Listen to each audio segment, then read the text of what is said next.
Alhamdulillahi ala ni'amihi al-zahirah wal batinah qadiman wa hadithan ashhadu an la ilaha illallah wahdahu la syarikalah wa ashhadu anna muhammadan abduhu wa rasuluh alladzi la nabiyya ba'da amma ba'du. Hadirin ikhwatu iman rahimakumullah, pecinta ilmu usul fikih yang dirahmati oleh Allah Subhanahu wa ta'ala. Setelah kita membahas pada pertemuan yang telah lalu apa itu al-amru, dan kita pun sudah membahas kaidah yang pertama, maka pada kesempatan kali ini kita akan coba melanjutkan kajian kita, yaitu mengenai kaidah yang kedua. Apa kaidah kedua dari al-amru? Tiada lain adalah al-aslu bil amri la yaqtadi takrara illa ma dalla dalilu ala khilafihi.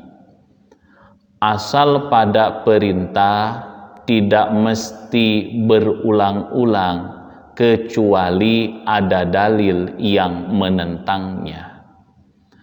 Kaidah ini menerangkan pada kita semua, ketika satu perkara yang sudah diperintahkan, sudah dilaksanakan sesuai dengan arahan, maka orang yang terkena perintah itu sudah terbebas dari perintah tersebut.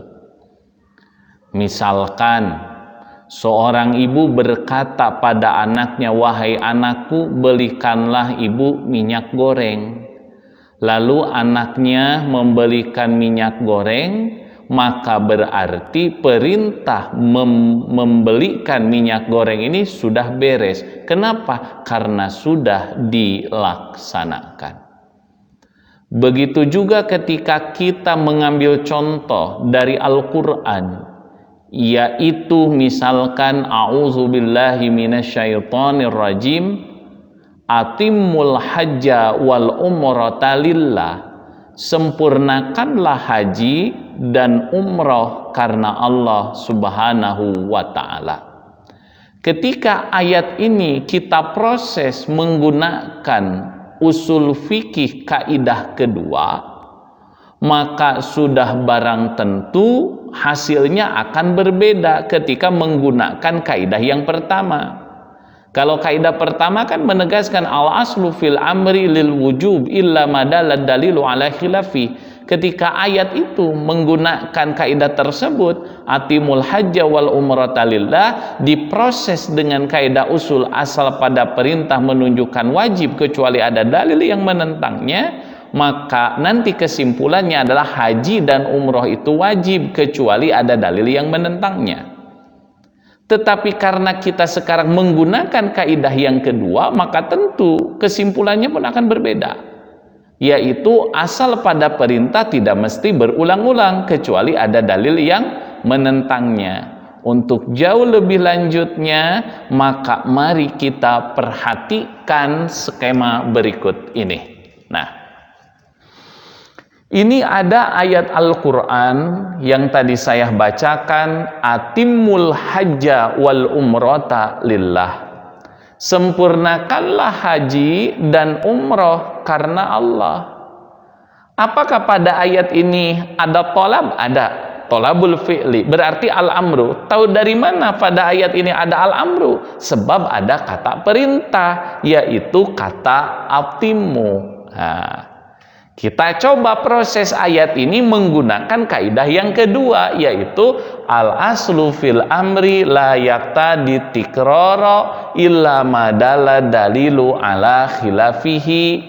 Asal pada perintah tidak mesti berulang-ulang kecuali ada dalil yang menentangnya. Nah, lalu kita masukkan pada ayat ini apa yang Allah perintahkan. Yang Allah perintahkan itu tiada lain adalah haji dan umroh karena Allah. Ayat ini diproses pakai kaidah nomor 2, maka kesimpulannya tiada lain adalah akan seperti ini. Apakah di sana ada yang perintahkan? Iya, apa? Haji dan umroh. Kata kaidah usul fikih, perintah itu tidak mesti berulang. Berarti kesimpulannya adalah haji dan umroh itu satu kali. Illa madalla dalilu ala khilafihi, kecuali ada dalil yang menentangnya. Makanya kata Nabi SAW, al-hajju marratan paman zada fahuwa tatawwu. Barang haji itu yang wajib cuman satu kali, barang siapa yang lebih maka berarti itu hukumnya sunat. Oleh karena itu maka haji dan umroh itu satu kali kecuali ada dalil yang menentangnya. Oleh karena itulah kembali lagi kepada makna dari kaidah ini, tiada lain adalah ketika perintah itu sudah dilaksanakan berarti beres tuntutan dari perintah itu. Ini menegaskan asal pada perintah tidak mesti berulang-ulang. Kalau diulang berarti harus ada dalil yang menentangnya. Oleh karena itu misalkan kalau kita menggunakan ayat Al-Quran yang lain, misalkan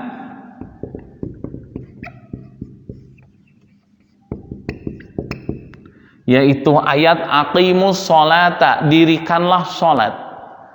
Lalu ayat aqimus sholah ketika memakai kaidah asal pada perintah tidak mesti berulang-ulang kecuali ada dalil yang menentangnya. Aqimus sholata, dirikanlah sholat, memakai kaidah usul fikih asal pada perintah tidak mesti berulang kecuali ada dalil yang menentangnya. Maka kesimpulannya apa? Sholat itu tidak mesti berulang kecuali ada dalil yang menentangnya. Dan ternyata ditemukan dalil yang menunjukkan yaitu sholat yang 5 waktu itu wajib dilaksanakan dalam sehari semalam. Ketika ada ungkapan kulla yaumin berarti menunjukkan selama kita ini masih hidup maka kewajiban sholat itu tetap ada. Walaupun memakai kaidah usul fikih asal pada perintah itu tidak mesti berulang, maka aqimus sholah kesimpulannya adalah sholat itu tidak mesti berulang kecuali ada dalil yang menentangnya dan ditemukan dalil yang menentangnya, sehingga para ulama berkesimpulan bahwasanya sholat itu wajib dilaksanakan berulang-ulang sampai kita meninggal dunia. Hadirin ikhwatu iman rahimakumullah, itulah cara kita menggunakan kaidah yang nomor 2. Adapun kaidah yang nomor 3 yang berarti al aslu fil amri la yaqtadil fawra, asal pada perintah itu tidak mesti segera. Misalkan Allah Subhanahu wa taala tadi berfirman aqimus shalah, dirikanlah salat. Misalkan sekarang kita masuk salat duhur. Salat duhur itu jam 12 lebih 3. Apakah boleh kita salat jam 12 lebih 10? Boleh. Jam 1? Boleh. Jam 2? Boleh. Setengah 3? Boleh. Selama belum datang waktu asar itu adalah waktu duhur. Kenapa demikian? Sebab asal pada perintah itu tidak mesti segera. Yang penting apa yang diperintahkan dilaksanakan pada waktu yang sudah ditentukan, mau di awal waktu, mau di waktu pertengahan, mau di akhir waktu, silahkan. Yang terpenting tidak lepas dari waktu yang sudah ditentukan oleh Allah Subhanahu wa taala. Oleh karena itulah, lalu kenapa ada hadis yang mengatakan ketika Nabi ditanya ayyul amali afdal, amalan apakah yang paling utama? As-shalatu ala waktiha, salat di awal waktu. Maka itu menunjukkan kepada afdaliyah. Walaupun menunjukkan pada afdaliyah, maka tetap salat itu utamanya di awal waktu. Bagaimana kalau di tengah waktu dan di akhir waktu?